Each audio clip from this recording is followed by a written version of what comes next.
Welcome back, everybody, to Scam-Wise, the show where we take a deep dive into the world of scams and how to avoid them. And today's deep dive is a story that I think a lot of people will find really hits home. And it's really a reminder that anyone can become a victim of these things. Yeah, we often think, it'll never happen to me. But the truth is that scammers are getting more and more sophisticated in their methods all the time. Yeah, we're talking about romance scams. Yeah. And specifically a case involving someone impersonating the actor Keanu Reeves. And I know what you might be thinking, Keanu Reeves, seriously? But that's the thing about these scams, they often prey on our admiration for celebrities. Absolutely. And the emotional impact can be just devastating, not just financially, but psychologically as well. Yeah, in this case, a woman named Katherine Goodson lost her entire life savings to these scammers.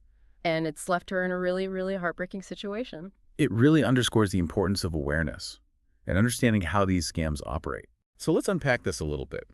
Katherine's story began back in 2022 when she connected with someone online who claimed to be Keanu Reeves. And it started small, as it often does.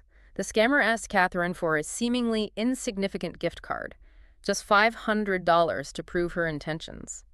$500 might seem like a red flag to some, but remember, these scammers are masters of manipulation. Right. They build trust slowly.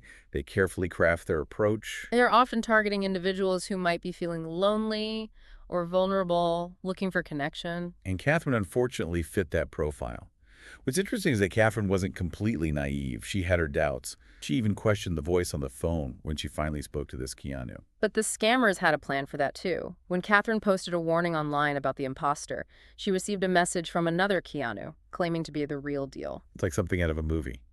This new Keanu expressed sympathy for Katherine's experience and somehow managed to gain her trust even further. This is a classic tactic called love bombing, where the scammer will overwhelm the victim with affection compliments and even promises of marriage. It's like a whirlwind romance designed to cloud judgment and make the victim more susceptible to their demands. Exactly. And that's when the requests for money started pouring in. It wasn't just gift cards either. The scammers convinced Katherine to send tens of thousands of dollars through various means, all under the guise of helping Keanu and his team with expenses. And they also isolated her on a specific messaging platform, making her feel like she had this exclusive connection to the real Keanu Reeves. And the thing is, Katherine truly believed she was in a loving relationship with Keanu. That's the really insidious nature of these scams. They prey on our deepest desires for connection and belonging. The scammers played on her empathy and her desire to help. They always had a reason why she needed to send more money, and she unfortunately fell for it. And it's a reminder that anyone can be vulnerable to these tactics, regardless of their age, intelligence, or social status. Absolutely. The key is to be aware of the red flags, to question anything that seems too good to be true. Exactly. And if you're ever unsure, talk to someone you trust, a friend, a family member, or even reach out to law enforcement. Remember, it's better to err on the side of caution. Don't let embarrassment or shame prevent you from seeking help. Now, Katherine's story doesn't end there. As the demands for money escalated, she eventually ran out of funds, and that's when things took a really dark turn. When Katherine could no longer meet their demands, the Keanu that she thought she knew vanished. The loving messages turned hostile and threatening. Yeah, that sudden shift in tone is a pretty common tactic that scammers use. Once they've drained their victim financially, they often resort to intimidation or even threats. It's a cruel reminder that these individuals really have no real emotional attachment to their victims. They're simply motivated by greed and exploitation. For Katherine, the realization that she had been scammed was absolutely devastating. Not only had she lost her life savings, but she also felt betrayed and emotionally shattered. Yeah, the psychological impact of these scams can be profound. Victims often grapple with feelings of shame and guilt, and a loss of trust. And it's important to remember that victims of scams are not to blame. These criminals are skilled manipulators who prey on human vulnerabilities. Absolutely. And it's crucial to offer support and understanding to those who have fallen victim to these schemes. So let's shift gears a little bit and talk about some of the red flags to watch out for in these types of scams. What should our listeners be aware of? Well, first and foremost, be wary of anyone you meet online who seems too good to be true. If they're overly affectionate or quick to profess their love, that's a major red flag. You mentioned love bombing earlier. Could you explain that a little bit more for our listeners? Yeah, love bombing is a manipulation tactic where the scammer showers their victim with excessive compliments, attention, and affection. It's a way to create a sense of intense connection and dependency. So basically, they're trying to sweep you off your feet with grand gestures and declarations of love.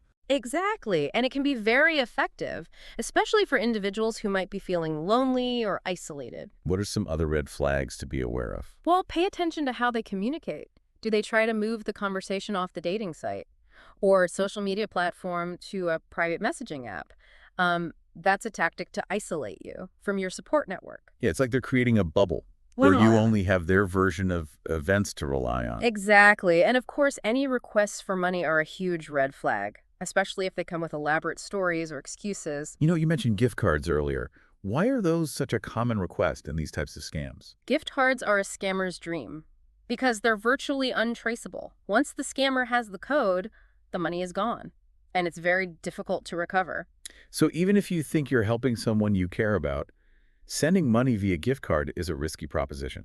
Absolutely. Legitimate businesses and individuals will never ask for payment in gift cards. That's a key thing to remember. Now, I imagine some of our listeners might be wondering, what can I do if I think I've been scammed? What advice would you give them? Well, first, don't panic. It's important to stay calm and gather as much information as possible. What kind of information should they be looking for? Document all communication with the scammer, including messages, emails, and phone calls. If you sent any money, gather any receipts or transaction records you have. And then what? Should they contact law enforcement? Yes, absolutely. Report the scam to your local police department and the FBI's Internet Crime Complaint Center. You can also report it to the Federal Trade Commission. It can be embarrassing to admit that you've been scammed, but it's crucial to report it. Reporting helps law enforcement track these criminals and potentially prevent others from becoming victims. Now let's talk about recovery. I know for someone like Katherine, who lost her life savings, the road ahead can seem pretty daunting. Recovering from a scam can be a long and challenging process, both financially and emotionally. What resources are available to help victims get back on their feet? There are a number of organizations that offer support to scam victims, including financial counseling, legal aid, and emotional support services. Are there any specific organizations you'd recommend? Well, the National Center for Victims of Crime is a great resource, as is the AARP Fraud Watch Network. They can provide guidance and connect you with the appropriate support services. It's also important to remember that healing takes time. Don't be afraid to seek therapy or counseling to process the emotional impact of this scam. Absolutely. Trauma from scams can be just as real and debilitating as trauma from other types of crime. We've talked a lot about the red flags and the steps to take if you think you've been scammed. But what about prevention?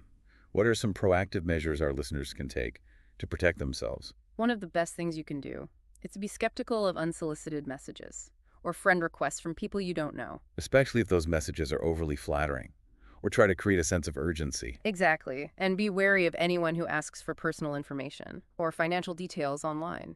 It's also a good idea to regularly review your privacy settings on social media platforms. Absolutely. Make sure you're not sharing sensitive information publicly. Another tip I've heard is to do a reverse image search on profile pictures.